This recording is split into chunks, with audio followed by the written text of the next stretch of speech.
we have a number of questions, and after each lecture, we'll have time where the lecturer will be available to answer questions. I have one that came in while you may be putting on the Q&A any new questions that you have, but I'll start with one about change. You know, I said that change isn't that hard. I mean that change isn't impossible, but for many, change is very hard, and it's getting to the change, making a commitment to it, and again, that can be very, very hard, but it's not that hard if you believe it's impossible. And that's what I was getting at. The question is, I see others making changes in their diets, but I can't seem to stop eating the foods that I grew up with, that I'm comfortable with, etc. And I just can't imagine not having them in my life.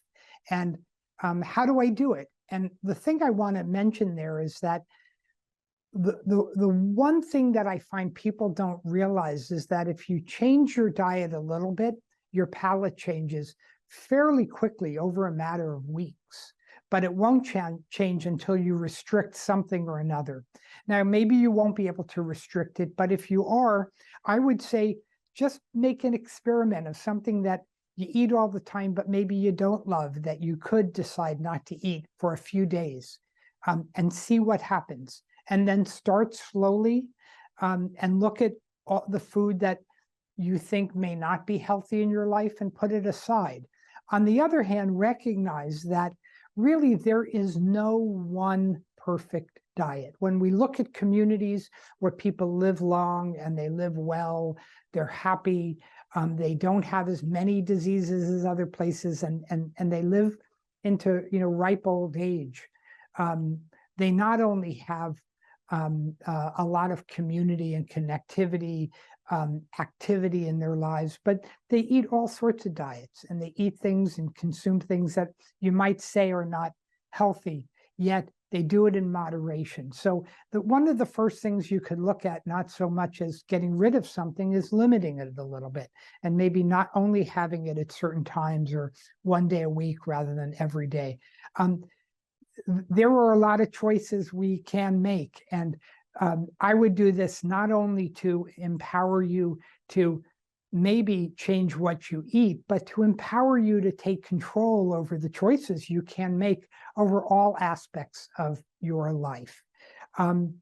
Another question I've received is, do I have to meditate to be mentally well? I've tried meditating and it just doesn't work for me. And the thing I want to tell you about that is that meditation is just one way of approaching mental wellness. It's a tried and true way, 5,000 years of, at least 5,000 years of experience or history of doing it. But I would say that we all meditate in one way or another all the time, and that mindfulness is an ongoing thing. It's just, you know, how much control do you have over it, and essentially how much do you do it or how much do you not do it. So we can look at really wakeful mindfulness, which goes to attention, it goes to bandwidth, it's being present, it's being aware.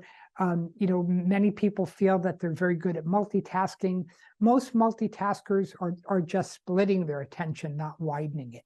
So these are the kinds of things that you can look in your everyday life. So I'm going to turn it over to Elise and see what other questions do we have accruing on the Q&A.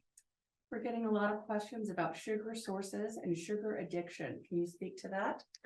I can speak to that a little bit. I guess, you know, one of the things, and I think that question started with, I eat a lot of fruit. Is that better? Is that better sugar?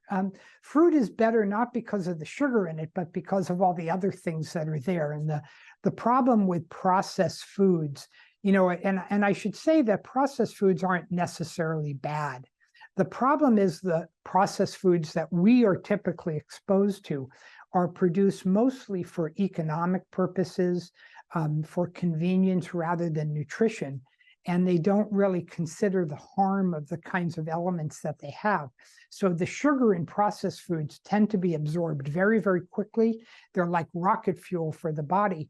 And ultimately, you know, if you run a car on rocket fuel, it may run well for a little while, but not for very long. Because there's also processes where if you run the engine too hard, it will have wear and tear. So the issue with fruit is it does have sugar. That's what makes it sweet. Ultimately, the molecules are not that different. I'm not a nutritionist, and I can't tell you that one sugar molecule is better or worse for you, but they all seem to trigger many of the same issues. So I would look at fruit as a sugar like any other sugar, but if you're going to eat sugar, fruit comes in a complex compound that is more slowly taken up than perhaps what you might find in a processed product. Even the food like a bagel or white bread becomes sugar very, very fast, and that's why it can be harmful to us and lead to problems that are related to sugar, et cetera. So I wouldn't say sugar is any safer. If you had diabetes, for instance, fruit is probably something you need to moderate. But again, it has many other nutrients in it, and it's part of a balanced diet, but it has to be dealt with incrementally and with caution.